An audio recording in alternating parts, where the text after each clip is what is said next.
How do we derive centripetal force?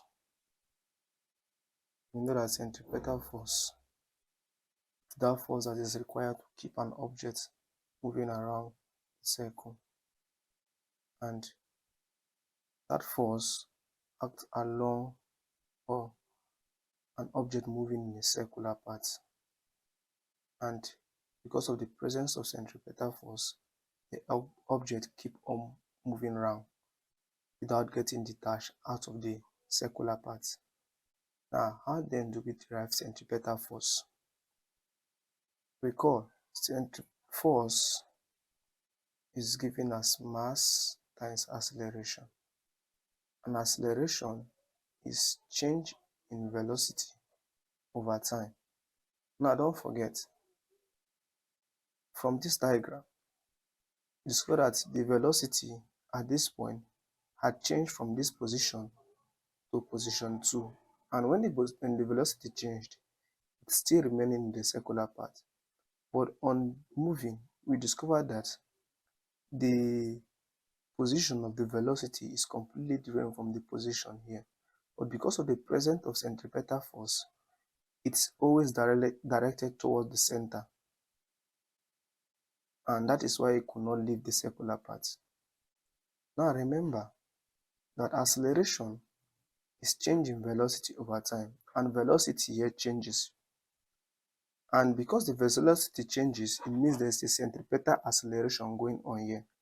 Now, how do we now derive centripetal acceleration? Because most of the challenges students have, it's on the derivation of centripetal acceleration. Now, look at this diagram. Let's study it all together. Look at it very well. This object changed from this position. This object changed from this position, and we call the speed here, the velocity at v, to another position here. Now, you should remember that we've said in our previous video that as the angle keeps extending due to the change in velocity, x increases. So we concluded that x is equal to arrow change in theta because the angle keeps changing. We should keep that one there. Now let's look at it very again. What do we observe? If I'm to redraw this diagram, looking it at this point, let me take this as v, and this is v1 because of the change in position. Let me redraw v here. Let's assume this is the position of v. Okay, this is v. And let's take this position of v1 to be here. This is the direction of v1. Okay? Now, and this is v1. We could resolve the vector by adding this. If you have done scalar and vector, we can resolve this vector by doing this. Take note, the vector, on resolving the vector, you discover that the arrow is pointing towards the center of the circle. If we had to draw it from here, you discover that the arrow points towards this direction. It means there's a centripetal force that is keeping it revolving around this circular path. Now, you've done this. Take a look at this diagram. What is happening at the middle.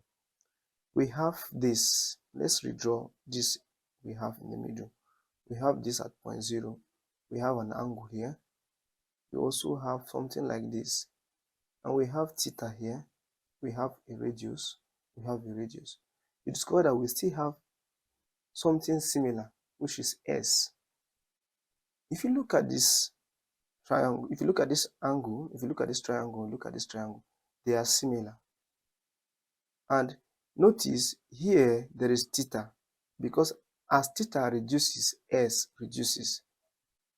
So you should not forget that as this particle come closer, so is the x also reducing. That is why we get this. Now, because this is a similar triangle, we cannot say that the vector v over any of the v, we could take v1 or v, is the same as s over arrow because S and V here are the same, similar triangle. Arrow and the V, they have the same, see, everything is similar. And from this, we should not forget that S is equal to arrow change in theta. So we put this in here. When we plug in this, we are going to be having this vector divided by V is equal to arrow change in theta all together by arrow. Now when we divide arrow, we now have this V as V is equal to change in theta over 1 because we've divided through. So if we cross multiply, we'll be having that this V is equal to V d theta. So in most cases, students get confused. Why is it that from here they just jump and say V d theta over d theta? Why? Is because of this condition. And because of this is when we arrive at this. Now we now proceed. We should not forget that acceleration here is velocity multiplied by change in theta with over change in time. But the theta over the t is equal to w. So when we see w, when we see the theta over the t, we put w. So acceleration becomes vw. Now, from the equation, the relationship between a linear speed and angular velocity, angular speed, we have that v is equal to wr. Okay? And when v is equal to wr, let's not forget, we are still solving for this, and we have gotten our acceleration as this.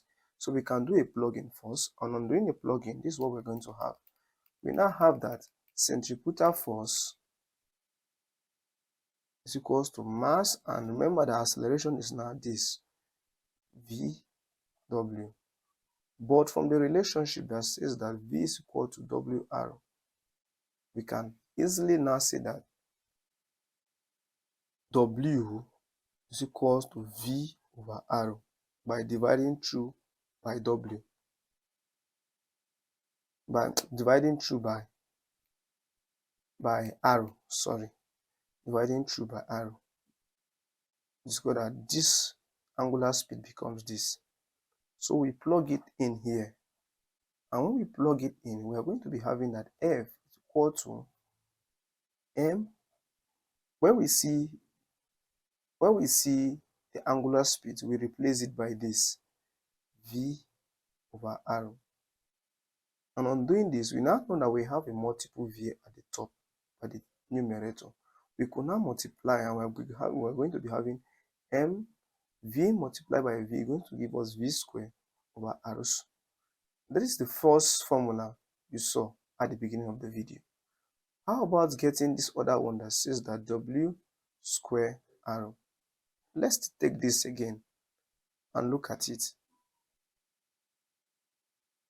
Now don't forget, we have already gotten that A is equals to VW. So we can easily see that from this relationship, V is equals to WR, we can just make a plug-in there. And on doing the plug-in, it means wherever place I see V, I put a WR. So it's going to be A equal to W arrow multiplied by W. That is the angular speed. So A becomes, since we now have two angular speed, W square arrow. So on the plug-in that F is equals to MA. Where I see A, I put in W square arrow. So centripetal force here becomes MW square arrow.